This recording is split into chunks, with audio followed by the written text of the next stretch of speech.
Goed. Vir die van julle wat reeds hier so is, ek dink so 'n vinnige stukkie bekendstelling. Ek hou nooit daarvan aan die begin om dit te doen nie, maar nou kan ek net 'n oomblik vat om net te sê wat my en Williana se storie betref. So ek het haar in Bobsfontein leer ken as 'n studente pastoor van Bobsfontein. Haar pa was 'n melkboer. Daar was 'n solid 1500 mense in die dorp op daai stadium. En Jan Swanepoel, ken iemand sy naam? En Philip, wat toe later vir hom 'n ander man as 'n huweliksmaat gevat het, wat is hy van gewees? Philip Liebenberg. Ja, God created Adam and Eve, not Adam and Steve. Philip het die verkeerde vertaling gelees. So die goed was in tydskrifte, ek kan dit maar sê, nee. In elk geval, hy dis toe klaar gestudeer op die college en lugmag toe gegaan. Dienspligjaar was my praktiese jaar. En in daai jaar gaan my ma se tannie dood in Immanuel gemeente. Nie in die kerk nie, maar sy is daar begrawe. En ek het 'n worship song gesing by die begrafnis en 'n interview gekry om Immanuel se aanbiddingsleier te word. So die een se dood sê hulle is die ander een se brood, lyk dit my. Dit het gebeur in Kempton Park, vir 8,5 jaar daar gewerk. Johan Stein en Lenet, Karel Botha, Ellen was deel van die team daar. Al die ouens is nog steeds in 'n ou se lewe. En toe het ek in 1998 die 3de kampus van Doxadeo se worship leier geword, later die kampuspastoor geword en toe later die leier van die stad namens Ellen, en so die ding maar net geeskaleer. Ellen bly vandag in Charlotte, North Carolina en is nog steeds 'n vaderfiguur in ons storie. Hy 2 jaar terug het hy op 65 finaal vergaderings uitgetree, maar hy bedien nog steeds baie van ons uitreike en leierskapontwikkeling verder oor die wêreld wat hy doen. So ons het nog steeds sy eerste meeting in die week is op 'n maandagooggend 8:00 daai kant, 2:00 op 'n maandagmiddag is nog steeds met my. So ek kickstart sy week vir hom nou. Hy sê vir almal hy werk vir my. Ek weet nie wat dit beteken nie, maar dit is deel van die interne storie en die grappie. Nou, een van die vrae wat ek by die tafel gekry het, dink ek is sinvol om net ook te sê, ons het gekies om ons lewe te anker in Pretoria, en die Brooklyn kampus is eintlik heel toevallig die eerste kampus gewees, maar dit is ons homebase. Die stad is vir my ook maar net soos 'n hawe. Ek en my kinders, my kleinkinders, almal bly daar. Ons familie is so in 'n uur en 'n half, 2 ure, almal hier so in hierdie omgewing. So dis so 'n bietjie meer net oor John. Meeste van my aktiwiteite vandag is, ek sal so helfte van die maand sal ek preek en bedien by Brooklyn. Ek het so 1 bestuursvergadering met die Brooklyn team, verder dan hulle alles daarso, en dan is ek die res van die tyd, het ek die voorreg om in vergaderings soos hierdie te wees. Of ek dien en bedien of ons meetings hou en besluite neem, dis maar die grootste deel van my lewe. Werner het nou gesê, ons is baie opgewonde daaroor dat ons 35 kampusse is net die helfte van ons entiteite, die ander helfte is privaat skole en kleuterskole en non-profits en coaching besigheid en sulke tipe goeders. Ons is so 'n bietjie in ontwikkeling nou, en ek wil net so maak en vir julle sê, ons weet glad nie wat ons doen nie, maar daar's 'n stuk grond wat iemand aan ons, het ons in die direksie ingebring, en ons het die eerste keer 'n geleentheid om 'n kingdom village te bou, met ander woorde om 'n ontwikkeling te doen wat God se waardes sal verteenwoordig, van hoe lyk dit wanneer mense saamleef in 'n plek waar die koninkryk eers gestel word. En dis nou wat ek sê, ons try. Ons weet nie wat ons doen nie, maar ons try. Goed, almal is hierso. Ons gaan lekker verder kuier. Ek wou eers met jou praat as ek terug na my hand toe gaan. Uit Christus uit is daar hierdie ontdekking van wie ek en jy is my hand, het jy hom? Goed. En dan wil ek graag nou 'n toepassing doen. Wie van julle is nie getroud nie? Sal jy gou vir my waai asseblief? Waar's al die single ladies? Daar's hy. Goed. En die ouens ook. Great stuff. So vir julle wil ek gou sê, ek gaan die huwelik gebruik as 'n toepassing, maar ek wil regtig sê die goed wat ek deel, doen ek presies dieselfde beginsels met my verhouding met my ma, my verhouding met my pa, met my kinders. So ek wil so 'n bietjie met jou praat oor familie en vriendskapverhoudinge. As sukses aan die ander kant van verhouding lê, wil ek vandag vir jou sê, vervulling lê ook aan die ander kant van verhouding. Ek wil hê jy moet gou-gou in jou gedagtes gaan na die mooiste plek op hierdie aarde. Kry gou vir jou 'n plek. Het iemand vir my voorstel, waar is die mooiste plek? As jy vir 'n maand vir Nida kan gaan bly, waar gaan ons? Creerwiltuin, waar gaan ons? Kalahari, Switserland. Alright, nee, niemand wil Australië toe gaan nie. Goed so, as jy, hier gaan ons. Kom saam met my, ons is in die berge, in Heidi se berge, by, waar was sy, sê maar, Switserland, en hy is daar in 'n cottage, is hierdie, is buitekant hout, maar binne is hy so modern in die kacheltjie, en alles is fantasties en so aan. Ek wil hê, jy moet imagine, jy's daar, en jy bly vir 'n maand daar so verniet, op jou eie. Met niemand om dit te deel nie. Dit gaan fantasties wees, vir 3 dae. Vir die introverte, 7 dae. En dan gaan jy een oggend wakker word, en hemel gaan hel word, want vervulling lê aan die ander kant van verhouding. En ek staan hier so vandag, en ek begeer, ek kom nie met julle klomp data te deel nie, ek begeer, dat ek skuwe in jou denke kan fasiliteer, sodat jy meer suksesvol, meer vervuld kan wees. Dis die 2 goed wat ek op elke verjaarsdag, by the way, nog iets wat julle van John moet weet, is, as jy die moeite doen, om vir my 'n verjaarsdag boodskap te tik, as jy dit doen, moenie vir my sê, lekker verjaar nie, druk dit dan eerder ergens, en los dit. As jy die moeite gedoen het, spreek 'n blessing oor my uit, man, of sê vir my iets wat jy van my waardeer. So ek noem dit waardeer en begeer. Wat waardeer ek van mense, en wat begeer ek vir hulle? En dis op hierdie 2 terreine, met ander woorde, wat se bydra, wat se suksesvolle bydra bring jy? You've been crowned with honor and glory. Wat is die heerlikheid van die Here oor jou lewe? En honor is karakter en daai hele gedagte van vervulling in 'n lewe wat betekenis het. So, dis die gedagte van hierdie kuiertjie. Sukses lê aan die ander kant, vervulling lê aan die ander kant. Luister gou na Lukas 2 vers 52, toe ek op college was, het Dok Bes gesê, ons moet sê Lukas. So, Lukas 2 vers 52, Jesus het gegroei, kan iemand onthou, hy het op 4 maniere gegroei. Hy het gegroei in statuur, en gegroei in wysheid. As jy dit nie weet nie, skryf dit, laat jou brein dit onthou. Hy het gegroei in statuur, stature and wisdom, and favor with God and favor with man. Nou, vir enige jonger persoon hierso, maar ek dink is die waarheid vir almal van ons, op elke nuwe fase, nou dat ek 'n oupa is, of nou dat ek ander verantwoordelikhede vat, new levels, new devils, op elke nuwe fase, nuwe verantwoordelikheid, moet jou statuur groei.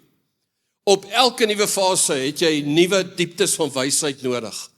Op elke nuwe fase het jy die guns van die Here op 'n ander manier nodig. En op elke nuwe fase het jy die guns van mense nodig. En as ons oor verhoudinge praat, dan sien ek in Jesus se lewe hoe ongelooflike vermoë hy gehad het om te connect met mense. Een van hulle wat my fuses blaas, is dat die Saggeus storie, dat hy in een aand iemand gekry het om so in te koop in dit wat hy vir hom wil gee, dat daai ou gegaan het en so radikaal 4 keer terugbetaal het wat hy gesteel het, sy goed, ek weet nie of my stats reg is nie, helfte van sy goed verkoop het. Hoe kry jy dat iemand so 'n massiewe verandering, wat het in daai verhouding gebeur? Die Bybel sê vir ons, Jesus was 'n vriend van sondaars gewees. Hy het dit reg gekry dat die ou aan die ander kant. Nou ek wil gou van een sondaar storie vertel, wat ek nou vir Emila aan tafel vertel het, gaan golf speel, en een van my vriende in die kerk nooi my om te gaan golf speel, maar hy nooi toe 2 ouens, sy 2 buurmanne, wat so ongereid soos 'n hoekbal is, jy kon dit gehoor het. Nou weet hulle, ek's 'n predikant, en hulle wil vloek, maar hulle gaan nou nie. Nou vertel hy een vir die ander een, daai ander ou het my so kwaad gemaak, toe roep ek hom 'n skaamdeel, sê hy. Nou, ek het nog gedink is baie kreatief, want dit los die kreatiwiteit oop vir jou, om dit vol te maak met wat die ou gesê het. Maar, wat is dit? Want ek het daai dag probeer connect met daai 2 manne. Ek wil gou vertel, nou ry ons terug, ons het gaan golf speel by Leopard Creek, so 4 ure se terugry van daar af, en nou, is so pad terug, Malelaan is 30 kilos van die golfbaan af. Nou sê hulle vir my pel, hy moet by die apteek stop asseblief. Dis die drankwinkel. So toe stop ons by die apteek, toe koop hulle 'n liter J&B en 'n koelerboks en ys en glase. Hulle het daai ding gepolish voordat ons Middelburg se tolhek geslat het. En hulle kan imagine die gesprekke hier agter wat hier gebeur het. En ek wil net sê, ek het dit nie reg gekry wat Jesus met sy gees reg gekry het nie. Ek het heeltemal gefaal, Freddy, heeltemal gefaal. Hoe het hy dit reg gekry om so met mense te connect en om hulle te kry om so in te koop in sy storie? Nou, kom ek deel graag met julle, ek dink een van die heel eerste goed wat John voorsoek. As jy my vra, ek en jy moet in 'n vriendskap of in 'n verhouding funksioneer. Hierdie is vir my vrou heel eerste die waarheid en dit is ook die waarheid vir my connection met Werner. Ek glo dat ons twee sirkels is. Haar menswees is 'n sirkel op haar eie en ek, my menswees, is 'n sirkel op my eie. 'n Goeie huwelik is om die spasie tussen ons, dit wat oorvleuel, dit wat die ons is, om dit te definieer en om dit te beskerm. Dis 'n goeie huwelik. As die twee heeltemal bo mekaar is, waar ons alles elke dag saam doen, dit noem jy verstik. Ons kan nie elke dag alles saam doen nie. Sy moet haar eie pelle hê, ek moet my eie pelle hê. Sy wil nie golf speel nie. Ons persoonlikhede, suksesvolle verhouding tussen my en Werner, is to find the common ground, define the common ground, build the common ground and protect the common ground. En ek dink jou brein werk so. Dit was vir my een van die grootste ontdekkings toe ek besef het my brein werk so. In jou kop is daar files, dis 'n metafoor. Daar's files. Daar's 'n file vir my pa. Wat is die papiere in daai leer tussen jou en jou pa? Wat is die common ground? Die sirkel van sy lewe en my lewe. Wat deel ek met hom? En ons verhouding het oor die jare gegroei. My pa leef nog. Hy's laat in sy 70's en klomp goed in sy lewe gebeur. Hy werk nie meer nie. Sukkel bietjie met sy knieë en so aan. En een van die papiere in daai file is visvang. As jy met my pa wil kuier, dan sit jy 'n visstok in sy hand en jy vat hom dam toe. Nou dat hy minder mobile is, het my broer vir hom 'n dam gebou op die plot waar hy bly. En jy gaan saam met my pa uit sy huis uit, jy gaan sit langs daai water met 'n visstok, jy vang sulke groot kurpertjies en dis wat gebeur. Ek en my pa. My ma is 'n ongelooflike intercessor, 'n profeet, 'n bidder. Ek glo dat die Here doen in my lewe wat hy doen as gevolg van my ma. En ek kan met haar, kan ek my passie vir wat ek vandag hier doen, kan ek met haar deel. As ek met my pa begin praat oor hierdie beginsels en so aan, ek gee nog vir hom 'n boek geskenk vir sy verjaarsdag, wat ek so excited is oor 'n leierskapboek. Daai ding het hy nooit eers oopgemaak nie. My ma is die een met wie ek daai goeders deel. Nou ek wil vandag hierso vir julle sê, een van die probleme wat jy het, byvoorbeeld as jy 'n mamma is, waai vir my, wie van julle is 'n mamma? Waai gou vir my, jy voel die heeltyd skuldig dat jou kinders afskeep. Waar is die mammas? Jy voel die heeltyd skuldig. Hoekom? Want jy dink dat jy dieselfde hoeveelheid van jou siel moet gee vir elkeen van daai kinders. En ek dink dis nie Bybels nie, dis nie billik nie. Die hele gedagte van unieke, elke kind het 'n unieke pad wat hulle loop. You train up a child in the way that they must go. Dit beteken my connection met my oudste meisiekind Ivonique, wat perdverskrik is, lief vir die buitelewe, die aktiewe ene. Sy het nie 'n akademiese been in haar liggaam nie. My jongste enetjie is die akademiese reus. So definieer, wat is die connection? Wat deel ek met daai kind? En beskerm dit en bou dit. Dit kan groter word. En ek dink dis waar huwelike uiteindelik skade kry. Kan ons vir 'n oomblik net gou mekaar se oë kyk asseblief? Ek wil net gou vandag vir jou sê, ek het verlede jaar 3 situasies in Doxadeo moes hanteer van mense wat ontrou was. 2 van hulle het besluit, pastore het besluit, hulle gaan die ander vrou vat en het sy vrou gelos, is uit die bediening uit. En ek sit aan hierdie kant en ek is ontsettend geskok dat iemand op 'n plek kan kom en kan ons kyk mekaar in die oë, nê? En ons sê net vir mekaar, nie een van ons kan 'n vinger wys nie. Want die vyand bring presies dieselfde versoekinge oor elke een van ons ek praat nou van manne in hierdie geval, elke man in hierdie plek, het al na 'n ander girl begin kyk en begin belangstel, elke een van ons. Jy kan nie keer laat versoeking jou pad langs kom nie, maar jy kan keer of jy dit gaan toelaat om te kon nes maak in jou brein. En ek dink, hier sit ek in iemand, gee sy hele ministry, sy kinders, sy vrou, gee hy weg, vir wat? Een ding wat ek weet is, ergens in die afgelope paar jaar, het daai twee sirkels, die connection tussen hulle twee, het begin verkrummel, minder geword, miskien uit mekaar uitgedryf. En een van die plekke, die gevaartekens, lê in seksuele intimiteit. Dis een van die grootste gevaartekens. Dis hoekom ek sê, kyk in my oë asseblief. Want ek en Williana het hierdie grappenderwys, sê ek vir haar, liefie, wat is jou roeping? Jou roeping is om my te vry, dis jou roeping.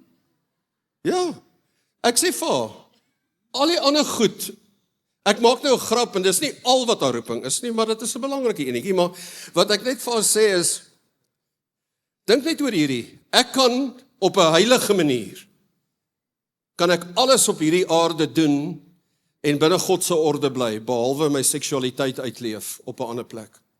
It's the only holy place,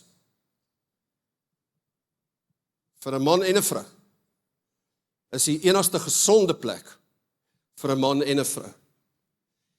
En ons het vir mekaar gesê, ons gaan 'n manier vind, om hierdie deel van ons connection, want ons almal gaan deur lewensfases, en daar's goed wat verander, en dan het druk 'n impak op jou lewe, en dan kry jy 2 kinders, en dan is dit chaos. Dit is allerhande challenges, maar ons het gesê, daai deel van ons connection, en natuurlik nou weet almal hierso, dat fisiese intimiteit is die vrug van goeie emosionele intimiteit. 'n Vrou wil geliefd voel, om gereed te wees, meeste vrouens, om seksueel betrokke te wees. 'n Man wil seksueel betrokke wees, om geliefd te voel. Dis teenoorgesteldes. En ons moet leer om daai incompatibilities. Nou kan ek uitbrei en met jou praat oor kommunikasie en 'n klomp ander goeters, maar ek het net een gedagte wat ek nou vir jou wil gee. Elke 3 maande gaan sit Jan op 'n klip ergens, en ek gaan sit ergens in 'n plek met lekker musiek, met my rekenaar, my oorfone, en vir 'n paar ure gaan ek deur elke naam van elke verantwoordelikheid en elke verhouding in my lewe, en ek vra vir die Here, wat is die connection tussen my en Werner in hierdie volgende kwartaal? Wat wil jy hê moet hier gebeur? En een van die goed wat ons voel op die stadium, is dat ons wil graag as komitees met julle komitee kom kuier in hierdie volgende kwartaal, want ons wil net die verhouding tussen hierdie 2 netwerke, terwille van die AGS, hierdie 2 netwerke het 'n verskriklike bydrae wat ons kan lewer na ons land en na ons kerk toe. En as ons nie in verhouding met mekaar staan nie, kan iemand net saam met my stem, as jy, die verhouding is die voorloper van die sukses. En natuurlik is dit amazing as jy daai connection gebou het, en jy voel nie maar goed, hierdie ding is so sterk, dat niks kan hom skud nie. Ek kon dit nie glo, toe ek 3 jaar getroud is, toe sê 'n pel vir my, wat in sy 50's is, toe sê hy vir my en Williana, it just gets better. En ek het regtig gedink op daai stadium, ag ou oomie, Willem, jy weet nie waarvan jy praat nie. Nou is ek die ouderdom wat hy daai tyd was, and it just got better. Ek en sy verstaan mekaar beter, maar ons moes elke nou en dan mekaar van vooraf weer vind. Nou laat my toe om vir jou Johannes 3 vers 16 uit 'n perspektief te bring. Ek gaan dit vinnig net so highlight, want ons ken hom uit ons kop uit, maar daar's beginsels wat in alle verhoudinge is hierdie beginsels non-negotiable. So lief het God gehad, so verhouding het altyd met liefde te doen. So lief het God gehad dat hy sy seun gegee het, sodat elkeen wat dan reageer in geloof nie verlore sal gaan nie, maar die ewige lewe. En dan het hy nie sy seun gestuur om die wêreld te veroordeel nie, maar dat die wêreld deur hom gered kan word. Nou die eerste woord, as julle my sal bless om te skryf, is die woord inisiatief. Dis die heel eerste goddelike element van liefde en verhouding. Te veel verhoudinge is kontrakte. As jy jou kant bring, sal ek my kant bring. Geen liefdesverhouding werk so nie. Jou verhouding met jou kinders, as jy hulle net gaan lief hê op die voorwaarde dat hulle vir jou koffie in die bed bring in die oggend, het jy moeilikheid. Dis 'n kontraktuele verhouding. God het nie met ons, sy liefde is nie kontraktueel nie. Hy het inisiatief geneem. Hy het die wêreld lief gehad. Johannes 1 sê, hy het na sy eie eiendom toe gekom en sy eie mense het hom nie aangeneem nie. Met ander woorde, he directed his love to those who were not willing to receive it at that point. En hier sit ons vandag, en ek weet, hier's van julle wat jou huwelik, hier's van julle wat jou verhouding met jou ouers, hier's van julle wat jou verhouding met jou kinders, hier's van julle verhoudinge met van julle vriende, wat skeef geloop het in hierdie afgelope ruk, en jy het besluit, ek sal nie weer na daai persoon toe uitreik nie. Ek vra vandag vir jou, wat sou met John gebeur het, as God besluit het, hy gaan nie weer na my toe uitreik nie. He is constantly taking the initiative. Die Heilige Gees kom pleit by ons die hele tyd. Daar was 'n dag wat ek vir my pa so die hel in was, want hy bel my nooit nie. Verstaan dit nie. Ek is dan nou sy wonderlike kind. Hoekom bel die man my nie? En moenie so lag nie, asseblief. Jy kon ook so gewees het. So toe het ek eendag besef, en ek weet nie hoe groot hierdie waarheid vir jou nou is nie, maar ek het eendag besef, ek wil met hom praat, of hy nou met my wil praat of nie. My siel het dit nodig. Dan bel ek hom, 'n antwoord hy nie sy foon nie, dan bel ek my ma. Dan sê ek, ma, vat jou foon vir pa, ek wil met hom praat. En ek het naderhand, ek het eendag hom uitgeskel, man. Ek het 'n weerlig woordjie gebruik, en ek sê, "Jy's 'n bliksem. Hoekom bel jy my nie? Jou kinders, wat gaan met jou aan? Want ek het nou al die mooi goedjies getraai en so aan, en ek weet nie of dit die woord was wat hy toe my eers verstaan of wat ook al nie, maar nou bel my pa my. En ek sit hier so, dit was 20 jaar, wat al niks daarvan was nie. Nou skielik beleef ek the return on the investment, because I kept on taking the initiative. Daai saadjies in die grond gesit, en daai connection gebou, gaan visvang saam met hom. Nou is daai inteendeel. Hy sit eendag in my huis, terwyl het met 'n Zoom besig is, met 'n klomp mense in die buiteland, en vir die eerste keer het hy besef wat in my lewe aan die gang is. Nou sy betrokke. Wat probeer ek vir jou sê? Ek probeer vir jou sê, dat God se liefde werk nog altyd op die beginsel van inisiatief. Nommer 2, opoffering. Dis onmoontlik dat jy kan sê jy's lief vir iemand of vir iets, as dit jou nie 'n prys gaan kos nie. So lief het God gehad, dat hy homself gegee het, en ek wil in die huwelike wat hier is, en die van julle wat nog gaan trou, wil ek vandag vir jou sê, gee vir mekaar geskenke, gee vir mekaar, bederf mekaar, doen dit. Maar daar's nooit 'n plaasvervanger vir jouself nie. Die Here het homself vir ons gegee. Hy het homself vir ons beskikbaar gemaak. En is op hierdie ding wat ek gou net iets wil inrol, wat Werner my nou herinner het, is dat jy kry 4 vlakke van geluk. Die heel laagste vlak van geluk is plesier. Nou, een van my mees plesierigste goed op aarde is om 2 gaatjies in 'n blik kondensmelk te druk en op die bank te gaan lê en krieket te kyk.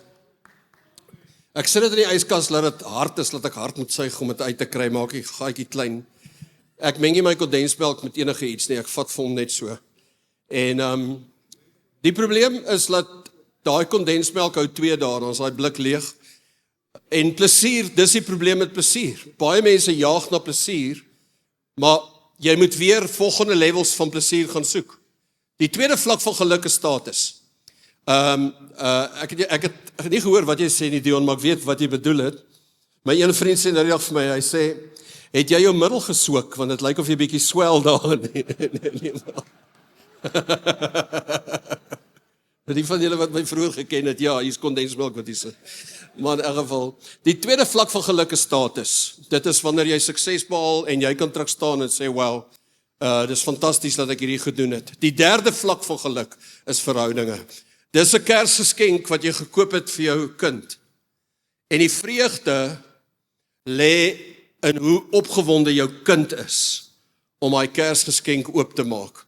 Hulle is nie altyd so opgewonde as hulle sien wat binne is nie, maar as hulle die geskenk oopmaak, dan is daai excitement daar. En as ons praat van verhouding, dit is wederwysige vreugde van iets wat jy beleef wat ek met jou kan share. Die feit dat ek in daai cottage in Switserland saam met my vrou kan wees, maak dit hemel. As ek op my eie daar is, ek kan dit nie deel nie. Dit is net nie, ek is nie gelukkig nie. Die hoogste, nommer 4, die hoogste vlak van geluk is living beyond yourself. Dis wanneer jy iemand ergens in die wêreld help, wat jou nooit kan terugbetaal, of nooit vir jou eintlik hoef dankie te sê nie, maar jy weet jy het dit vir jou en vir die Here gedoen. Meeste predikante in hierdie plek is baie goed op die boonste twee vlakke. Ons is die hele tyd besig om ander mense te dien en te bedien. Ons is die hele tyd besig om verhoudinge te belê. Maar wat ek vandag vir jou wil sê is, as jy nie die onderste twee verdiepings aandag gee nie, as jy nie werk aan jou eie groei en jou eie vordering, jou eie sukses nie, en as jy nie 'n gelukkige lewe het, as jy nie weet hoe om plesier te hê, en om net 'n blikkie kondensmelk te kan geniet, my eerste koppie koffie van die dag, ek en espresso, ons het so goeie verhouding. Daai koffie, as ek hom gemaak het en ek gaan sit daar, en ek kyk uit oor my plot, en die tarantale is nog daar, en die dou lê so op die gras, en so aan. Ek meen, daar is hemelse liede, wat oopbars in my gees, en my binneste. Net van Here, hierdie is so amazing. Ek wil vandag vir jou vra, is daar nog sulke oomblikke van hemel, tussen jou en die mense, tussen jou en jou pa, tussen jou en jou man, ek praat met die vrouens terloops, en dan tussen jou en jou kinders. En die vraag is, wat is daai connection, wat is daai inisiatief, wat ek kan neem, waar ek myself kan kom gee, vir my kind, om saam met haar, iets te beleef van haar passie vir perde, of wat ook al die geval is. Maar dan, so lief het God gehad, dat hy sy seun gegee het, sodat, is die grootste sodat in die Bybel, verderf is vir my 'n spiraal.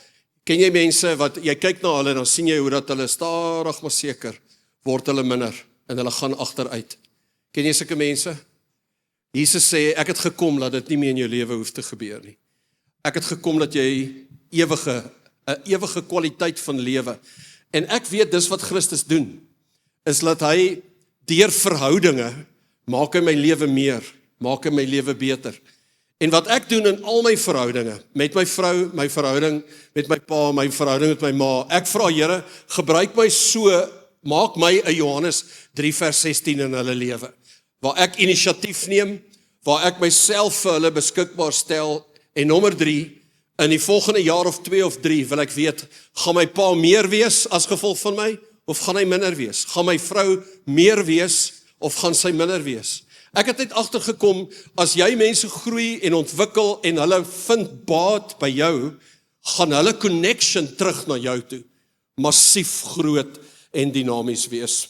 Goed, ek het 2 gedagtes nog, om hierdie dan nou saam te vat, maar die volgende een is waarskynlik die heel grootste ene, want ek het agtergekom, dat verbrokkeling in verhoudinge, meeste van die tyd, is dit kommunikasieprobleme, meeste van die tyd. Dit is die nommer 1 challenge.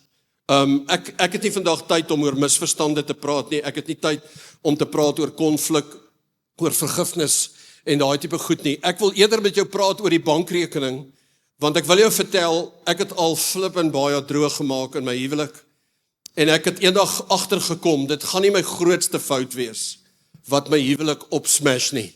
Dit gaan net my laaste fout wees, wat my huwelik gaan opsmash. Dink net oor hierdie gedagte.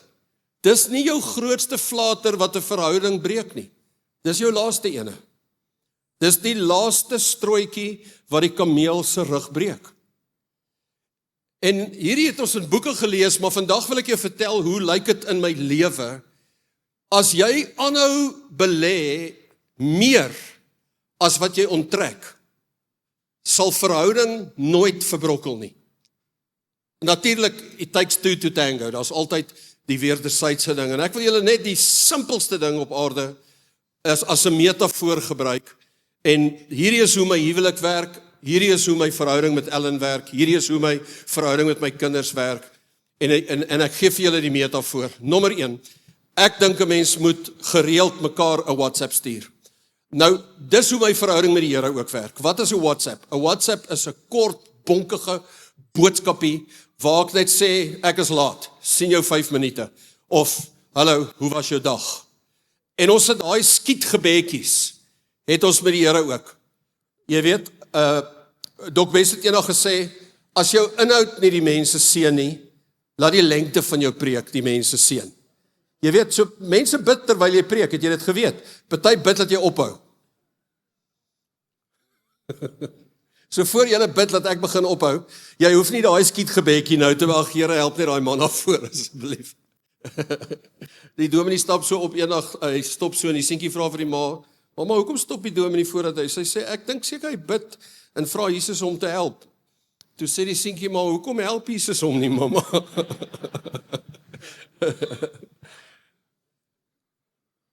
Jy het name neergeskryf nou op jou bladsy. En ek dink ek wil by jou weet, praat jy nog met hulle op WhatsApp? Wanneer laas het jy vir daai persoon gesê, hallo, ek dink aan jou. Ek dink as daai kort bonkige boodskapies wat die verhouding, hy hou hom tipe van net connected. Terwyl het ek nou gesê, relationship is connecting with people. Maar dis een van die mees oppervlakkigste, jy kan nie 'n huwelik bou met 'n WhatsApp boodskap nie. So ek het 'n gewoonte in my lewe, John Maxwell vertel hierdie storie en toe besef ek, John maak dieselfde fout. Hy sê, ek deel my grootste victories van my lewe met my span by die werk. En my vrou is nie deel daarvan nie.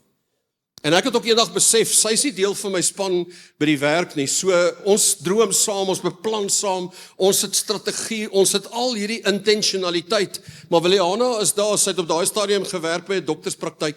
Sy's in 'n ander wêreld. En toe het ek begin om, as ek hier uitloop en huis toe gaan, dan bel ek my vrou. Na elke groot meeting of wat ook al, dan bel ek haar. 2-3 minute. Hallo, hoe lyk dit daar by jou? Hier's wat ek nou beleef het. Al wat ek doen is, ek maak haar deel, ek wil met haar connect. Nie oor wat gebeur het nie. Vroue, ek wil net gou vir julle sê, nou kom ek in die middag by die huis, dan vra sy vir my, hoe was jou dag? Sorry. As ek my dag een keer deurgeleef het, kan ek nie weer oor hom praat en hom 'n tweede keer beleef nie. Ek het nie emosionele kapasiteit daarvoor nie. Ek kan nie, dis moeilik. Moenie vir my vra was my dag nie. Maar meneer, imagine hierdie vraag. Imagine jou vrou vra vir jou, hoe voel jy oor wat vandag gebeur het? Dis heeltemal 'n ander vraag. En almal van ons het 'n behoefte om emosioneel te connect met iemand. En as jou eggenoot jou emosionele hawe word, waar jy emosies, good, bad and ugly, met mekaar kan deel. Ek doen dit op 'n 3 minute telefoonoproep. Elke liewe dag, 2 of 3 keer, interrupt ek my vrou se program, en sê ek net vir haar, hier's waar ek nou is, en dis hoe ek voel. En dis hoekom ek veel gesê het, om met my pa oor die foon te praat, 1 keer 'n week is vir my genoeg. Ander mense wil elke dag met sy pa praat, 1 keer 'n week is vir my genoeg. Nie WhatsApp nie. Ek wil sy stem hoor, en ek wil hy met my stem hoor. Dink oor daai name op jou stuk papier, waar's daai moments? Vir my, die 20-30 minute in die verkeer op pad huis toe, is van daai tyd in my dag. My dag is nou, ek is nou moeg vir die dag. Dan is dit vir my lekker om net van my hartsmense, net te bel, 1 of 2 oproepe, en om op 'n ander manier te connect. Maar nommer 3, elke liewe dag het 'n man en 'n vrou nodig om by mekaar te sit en mekaar in die oë te kyk en 'n bietjie te gesels. Elke liewe dag, toe ons kinders voorskool was, kon ons dit nie by die huis doen nie, want hulle was net te consuming gewees. Ek en sy het mekaar by die kolonnade gekry, na werk, en vir 30 minute het ons koffie gedrink in At Home se koffiewinkeltjie waar hulle 'n masjiene verkoop. Net 'n koffietjie, 30 minute, en die connection van 'n bietjie face to face, elke dag, vir my huwelik. Nou, dieselfde beginsel geld, dit hoef nie, die ritme hoef nie dieselfde te wees nie. Maar ek sê nou vir jou, as jy sit vandag, en as een van daai name, waar jy voel heerlikheid, hierdie verhouding met my pa of my ma, of hierdie vriend van my, of wat ook al, is nie op die standaard wat ek wil hê nie, dan waarborg ek jou nou, jy sit nou daar en jy dink, John, hierdie is regtig common knowledge. Wel, ek dink, my pel het eendag gesê, praat is afdraande, doen is opdraande. En ek sien hoe party mense kan maklik sê hulle doen dit, maar daai gewoontes, om dit in 'n gewoonte en in 'n kultuur te vestig, dan is daar vir my daai 1 keer 'n week, 2 tot 3 ure, wat ek en Williana alleen wil wees, en ek praat nie eens van 'n date night nie. In die beginjare was die beste plek vir ons, was binne in die bad gewees, want die kinders het ons nie daar geplan nie, en ons kon sit, nog warm water intap, en regtig net, hoe voel jy? Ek het agtergekom dat die WhatsApp, weet ek nie wat in haar hart aan die gang is nie. Daai halfuur kuier by At Home, sê sy nie vir my wat regtig die wroging in haar hart is nie. Maar daai 1 keer 'n week, 2-3 ure wat ons sit en gesels, ons pas nie nou meer in die bad nie, so wat ons nou wat ons nou doen, ons, ja, my geswikte middel, dat my nie toe, ek kom in, maar ek kom nie weer uit die. So,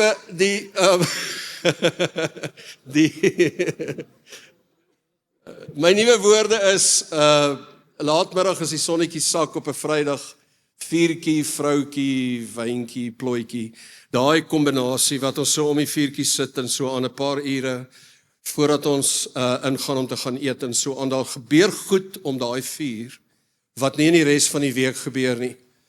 En dan is daar 3 keer 'n jaar wat 'n ou op 'n wegbreek moet gaan. My verjaarsdag, haar verjaarsdag, ons huweliksherdenking, behalwe vir vakansie. Ek reël 2 van hulle, meneer, jy reël 2 van hulle. Mevrou, jy reël sy verjaarsdag, die ander 2 reël die man. Vat jou vrou op 'n huwelikswegbreek, ons gaan slaap minstens 1 aand weg. Daar was kere wat ons dit nie kon bekostig nie, dan het ons die kinders weggestuur en ingebreek, nie weggebreek nie. Maar daar's rondom, ek is geskok. Ek doen huwelikskampe partykeer, ek doen hierdie met mense wat vir jare getroud is, dan kom hulle terug en hulle sê, John, toe ons hierdie ritmes in ons lewe herstel, het die Here ons verhouding herstel. Daarom staan ek vandag hier en ek gee vir jou die simpelste metafoor, maar dis hoe my verhouding met die Here werk. Ek het baie WhatsApps wat ek stuur elke dag. Terwyl ek nou praat, is daar kommunikasie tussen my en die Heilige Gees in my kop. Daar's WhatsApps. Daar's tye wat ek net vinnig hier buite sit voordat ek inkom en sê, Here, hier's wat wil U doen vandag? Dat ek hom gou bel. Verstaan julle my metafoor? Maar as jy nie met die Here kuier nie, as jy nie 'n goeie halfuur of 'n uur ergens het, die eerste uur van my week behoort aan die Here, ek gee dit vir niemand anders nie. Want as ek nie met hom in daai week ingaan nie, ek sit my chips in. So, dis daai beginsel, maar my wegbreek, daai 4 keer 'n jaar, 1 dag, het soveel van my lewe nuut gemaak en my gehelp om hierdie goed gebalanseerd te kry. So kan ek teruggaan na hierdie metafoor toe, om dan vandag alles hier saam te vat. Ek dink die Here wag. The root of your existence is Christ. Jy kom uit hom uit. Jy's in sy beeld, in sy gelykenis geskape. Hy wag vir jou om jouself te kom vind binne in hom. En hierdie is die waarheid, ouens, vir elke nuwe vlak. Kan ek net gou vir julle een voorbeeld gee? Ek is kwaad en ek gaan publiek hiermee. Ad Boshoff is gequote op 'n video wat viral gegaan het in die laaste ruk. En hy het die volgende gesê op daai video. Hy het gesê, as jy in my span is jy aan my onderdanig. Want Christus is gees. Jy kan nie aan hom onderdanig wees as jy hom nie kan sien nie, maar jy kan vir my sien. So jy is onderdanig aan my. En hy vertel toe hoe hy iemand gefire het, oor dat hy gevoel het, daai persoon is nie loyaal teenoor hom gewees nie. Nou, ek stem saam, loyaliteit is 'n belangrike ding in verhoudinge. Maar hier's my probleem, Ad Boshoff. Hier's my probleem. Eerstens, dat jy sê vir jou sekretaresse, as ek bel, sal jy my afspraak gee, en dan kom jy nooit terug nie. Ek hoop hy kyk, ek ken iemand om, sal jy my help. Dit het regtig gebeur. So as ek 'n kans kan kry om vir julle te sê, nommer 2, wanneer die Here jou sit op 'n platform van invloed wat jy het, wat 'n fantastiese voorreg is, dat jy 'n global voice geword het. Wanneer jy daar kom, meneer, wanneer jy daar kom, please represent Christ when you get there, who was a servant in the first place. Jy as 'n leier, as jy ophou om mense te dien, twak wat jy preek as jy sê dat mense jou moet dien. Want my Here, my Christus, het gesê, if you want to be great, become a servant. En die beste leiers, is leiers wat hulle mense meer maak, as wat hulle ooit op hulle eie sou gewees het. Want dit is iemand wat weet, dat my identiteit, op elke nuwe vlak, waar die Here my vat, moet ek hierdie toets weer 'n keer skryf. Gaan ek in Christus bly? En gaan Christus in my bly? Nommer 2, die Bybel gaan so ver, om te sê, John, as jou huwelik nie werk nie, gaan jy nie regkom in die huis van die Here nie. 1 Timoteus 3. Nou sit ek skuldlas op jou? Nee, ek sê vir jou, hou op om 'n blerrie pastoor by die huis te wees. Ek het vir my vrou gesê, ek gaan nie 'n pastoor by hierdie huis wees nie. Hier's ek, John, wat in Germiston Hospitaal gebore is. Ek was in Germiston gebore en vir redelik min beskore, en die Here het Hy het my lewe gevat en iets van my gemaak. Maar as ek by daai huis inry, kom daar nie 'n titel daarin nie. Daar kom 'n gewone mens daarin. En ek wil God verheerlik. Ouens, kyk net gou vir my weer net in jou eie siel in. Dink vir my, jy weet, ek loop weg van 'n verhoog af, dan is altyd 'n klomp fans. Yes, John, hier, yes! Ek het jou op YouVersions app gesien vanoggend. En dan kom ek by die huis. En ek wil vandag vir jou sê, as my vrou nie meer my fan is nie, soek ek nie meer enige ander fans nie. The people who know you the best, if they respect you, you are honoring God. Die mense wat jou die beste ken, my kinders, wat my gewoontes sien, wat weet, dat alle pastore ook wyntjies los. En dit is altyd die vroue wat die hardste lag. Die gemiddelde kere wat 'n man flatuleer op 'n dag is so tussen 14 en 20 keer 'n dag. Die gemiddelde hoeveelheid keer wat 'n vrou flatuleer op 'n dag is ook tussen 14 en 20 keer 'n dag. Kom ouens, onthou ek was by Oosrand, ek is jammer, almal van julle poep stink. Hou net op dink dat jy amazing is. Hou net op. Wanneer ek by my huis inloop en my vrou weet wie ek is, en ek kan Jesus gaan uitleef, wat van Jesus vat ek huis toe? Ek vat Johannes 3 vers 16. Ek sê vir haar, liefie, ek sal inisiatief neem. Al voel ek wrogtig is bietjie jou beurt, maar ek sal inisiatief neem. Want toe Jesus gevoel het, dis bietjie my beurt, het hy nie vir my gewag nie. Hy het vir my genade gegee, ek gaan vir jou genade gee. Ek gaan myself vir jou gee. Manne, julle met julle eie vroue lief hê soos Christus homself vir haar oorgegee het. En my vrou het hierdie ongelooflike ding in haar brein, dis incredible, dat as ek 'n kombuiskas reggemaak het vir haar, wat so skeef gehang het, dan voel sy so geliefd. Ek kan nie die connection tussen 'n skroewedraaier en 'n skroefie en haar hart, ek kan nie daai connection sien nie. Ek wil haar soen, ek wil nie skroefies vasdraai nie. Maar dis wat verhouding doen.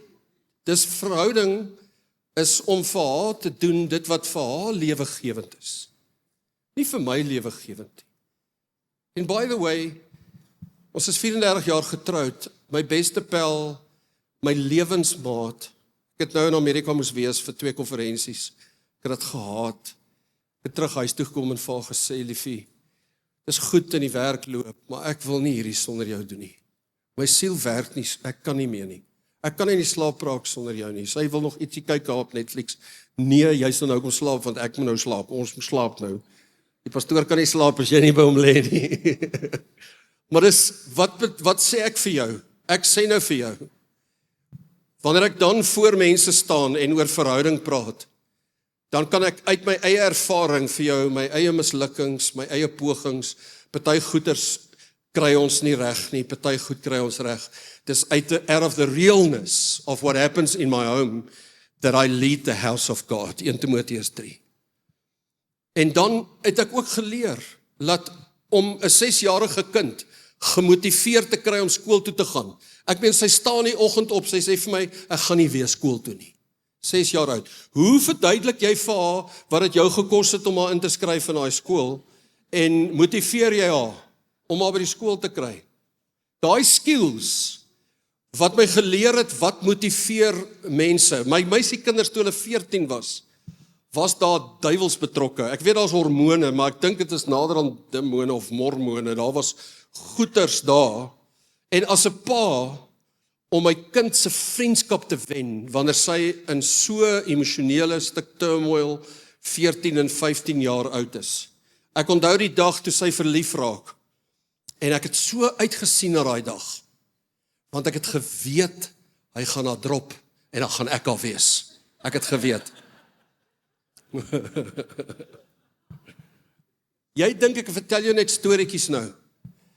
Maar daai goed wat in my huis gebeur het gemaak, dat waar ek met mense werk, en met leiers werk, wanneer 'n leier vir my sê, John, ek is klaar met my vrou, ek is klaar met die kerk, ek gaan 'n ander pad loop, dan het daai lesse wat ek daar geleer het, vir my die genade gegee, wat ek vandag nodig het, om 'n ou in sy oë te kyk en te sê, al verwerp jy my, ek sal inisiatief neem en naby jou bly. En al maak jy besluite wat jou lewe na verderf toe lei, sal ek God vra om my te gebruik, en ek gaan my lewe vir jou wys. Dok sê hy uit 'n storie van hoe dat ons manne al gerestoreer het in bediening, wat ek vandag hier staan, en ek sê vir jou, dit kom uit daai klein battles, wat ek in my huis geveg het, om nie my tiener te verloor nie. Iemand het nou so brilliant gesê. Hy sê, toe sy kind so 15 was, het hy besef, sy ouerskap was volmaak gewees. Want op 15 het daai kind besef, hulle weet alles. So jou ouerskap het die hoogste sport bereik, toe jou kind die dag sê, ek weet nou alles. My laaste belewenis van hoekom mense mekaar verloor, is eintlik ook 'n biologiese feit, dat elke sel in jou liggaam, soos wat jy hier sit, vervang homself op die laatste elke 7 jaar. So, ek is getroud met die 4de weergawe van my vrou. Ek is met my 4de vrou getroud. En sy is met haar 4de man getroud. En ek dink, mense dink, dat hoe ek jou leer ken het in jou 20's, en toe ons beloftes aan mekaar gemaak het, dat jy moet nog nou dieselfde mens wees vandag as wat jy toe was. Kinders verander jou, krisisse verander jou, rolle verander jou, die wêreld verander jou. En my aanmoediging vir almal in hierdie plek is, gaan asseblief terug na almal vir wie jy regtig lief is, en gaan leer hulle heeltemal van voor af ken. Daar's soveel tools wat ons gebruik, ons is mal oor Myers-Briggs, MBTI, ons is mal oor strengths, daar's ander goeters, praat oor drome, praat oor passies, praat oor betekenis. Ek wil nie nou die lesing vir jou gee nie. Maar ek het net agtergekom, baie van my vriende, en my hart is nou weer aan flarde oor 'n pel. Laas jaar, toe die kinders uit die huis uit gaan, toe stuur hy maar die vrou ook by die huis uit. Toe verloor hulle mekaar, na oor die 20 jaar se getroude lewe. En ek dink al wat gebeur het is, hy het nie weergawe nommer 3 weer leer ken van vooraf nie. Sy het nie weergawe nommer 3 van vooraf leer ken nie. Hou op assume dat jy mense ken. Maak moeite om te vra, so wie is jy nou? Nie wat het gebeur nie, wie het jy geword in hierdie afgelope ruk. Ek het gedink om vandag my kuier met jou af te sluit, deur vir julle te vra om na mekaar toe te draai, net so 3 of 4 by 'n tafel, want hier's massas wysheid in hierdie plek, en jy kry 'n geleentheid vir die volgende 15 minute, om net 'n bietjie te share, wat challenge jou die meeste van wat jy gehoor het vandag by Johan en by my, en miskien is daar iets wat jy net wil deel, of selfs vir iemand vra om saam met jou te bid oor 'n ding. Kan ons dit doen asseblief so tot eintlik is daar net so 11 minute oor. 3 of 4, kom ons kuier 'n bietjie. Dankie vir die voorreg om julle te gesels.